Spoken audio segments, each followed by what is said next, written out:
Hello friends, this is Ram and I am a co-founder and director of MadOverInsurance. People say we eat, sleep, think only insurance. So we are bringing you interesting videos related to insurance and customer experiences. Please subscribe to our YouTube channel MadOverInsurance and also follow our website www.madoverinsurance.com and also our social platforms. Good morning, sir. Very good morning, Ram. Sir, I have one question which is running in my mind from long time. Yeah. It's actually when there are larger projects, maybe for example the sum insureds are 5,000 crores or 10,000 crores, very mega projects and all, or the larger risks. So how does this insurance and reinsurance work? Like whether the insurers will retain the whole risk or they transfer it to the reinsurers? Yeah. And what will be the role of reinsurers in this larger risks, sir? First, we have to understand why do the insureds, the insurance buyers, pay premium and transfer the risk to the insurance company. Okay. They do it because it is beyond their balance sheet capability to retain the risk. Okay.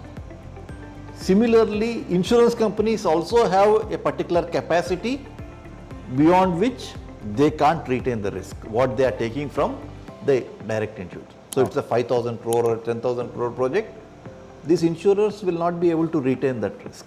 Okay. So basically, if you have to understand the whole concept of insurance, what is happening is millions of policy buyers buy insurance from the direct insurance companies. Why? In order to transfer the risk. Now what will happen is, if the insurance company's balance sheet cannot retain that risk, and certainly a large risk a insurance company's balance sheet will not be able to retain, they further reinsure it. That means they further insure it with professional reinsurers. So when they are insuring it with the professional reinsurance, part of the risk they are retaining, major part of the risk they are transferring to reinsurers. Similarly, reinsurers also decide whether their balance sheet is capable of retaining that amount of risk. So reinsurers may further reinsure. They are called retrocessionaires, or this entire process called retrocession. That means when reinsurers further insure. That is called retrocession. So what this whole process of insurance and reinsurance is doing, and all of us read in management that one of the most effective risk management tool is diversification. So what insurance and reinsurance is doing is diversification. And this diversification is from a geographical perspective.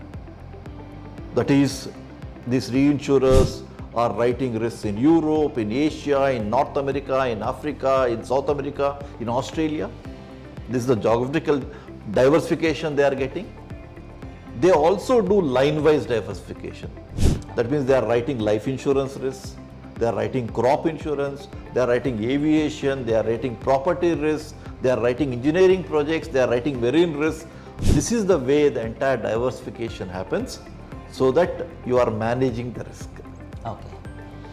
Sir, so now let us assume there is a project in Gujarat. Yeah. Which is a port project. Correct. Which is around 10,000 crore project. You're right. So let the insurer be New India, the largest insurance company. Yes. And can you illustrate how the risk will be shared in this kind of scenario? Okay. It's a very interesting example that you asked. You said Gujarat, probably in the coastal area around the Kutch area, where both earthquake and cyclone exposure is very high. Yes. It's a 10,000 crore project. Yes. It's a port project. Yes. So it is also basically a high risk project. And what we, through this illustration, will try to understand is, this 10,000 crores, out of this 10,000 crores, how much probably New India may be retaining. why you have taken an example of New India, I presume it's the largest Yes, insurer, it is the largest insurer. in Yes. India. So just want to understand how much can even a largest insurer is Yes, able exactly, to sir. retain. So when we look at it, let's assume, and I am not off the mark when I say New India's retention may be maximum 200 crores. So in other words, their retention will be 200 out of 10,000 crores. Okay. So it is 200 divided by 10,000 into 100. It is nothing but 2%. Okay. Only 2% of the risk is actually being retained by New India. Now, within reinsurance, you have something called treaty reinsurance, something called facultative reinsurance. Let us assume that New India has a treaty capacity of say 4,800 crores. They are retaining 200 crores, they have a treaty capacity of 4,800 crores. What does it mean? That means treaty is giving 4,800 divided by 10,000 into 100 or 48% of the risk. So 2% is being retained by New India, 48% of the risk is going to treaty reinsurers. Okay. And when I say treaty reinsurers, it is not one reinsurer. Many a times it will be 10, 15 reinsurers participating with different percentages. Okay. Just for our illustration, let us assume that there are 4 reinsurers on the treaty. Usually, as I said, it will be much higher, but just for illustration. So if you have 4 reinsurers on the treaty, and let that 4 reinsurers be called T1, T2, T3, T4. Okay. What will happen is each of these 4 reinsurers will participating in 12% of the risk. And suppose there are 5 facultative reinsurers, because the remaining 50% will go to facultative reinsurance.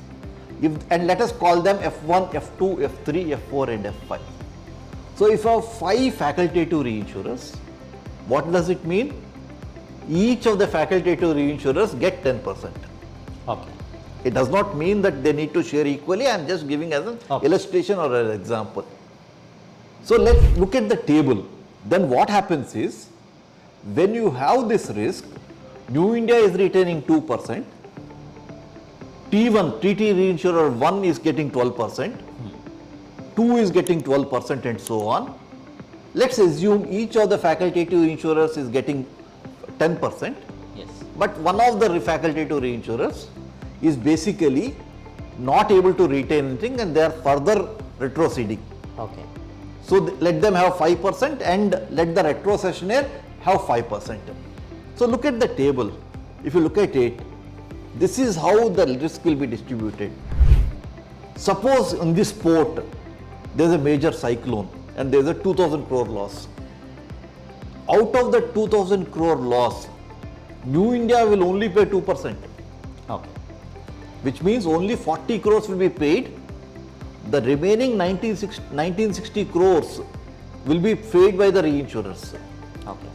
Even this 40 crores, New India will further protect by something called as non-proportional reinsurance. Okay. They are called risk excess of loss and catastrophic excess of loss. So, even out of this 40 crores, probably New India will retain only 5 crores. The remaining 35 crores is paid by some other reinsurers, which are the non-proportional reinsurers. Okay. So you would now look at it, you will find that out of 2,000 crores, hardly 5 crores is paid. So this is how a project of such size is actually distributed across the world, diversified across the world, so that a 2,000 crore loss will be paid by reinsurers in Europe, reinsurers in US, Lloyd syndicate, reinsurers in Asia, in Africa. So the entire spread is actually achieved in this entire process. Okay. It is great to explore reinsurance market, sir. Yeah. Actually. Thank you very much, sir. Yeah. Thank you for the illustration. Thanks, and let's some other time discuss in more detail Yes, sir. about this entire world of reinsurance. Yes, yes. It is huge actually. Absolutely. Thank you, sir. Thanks, Ram.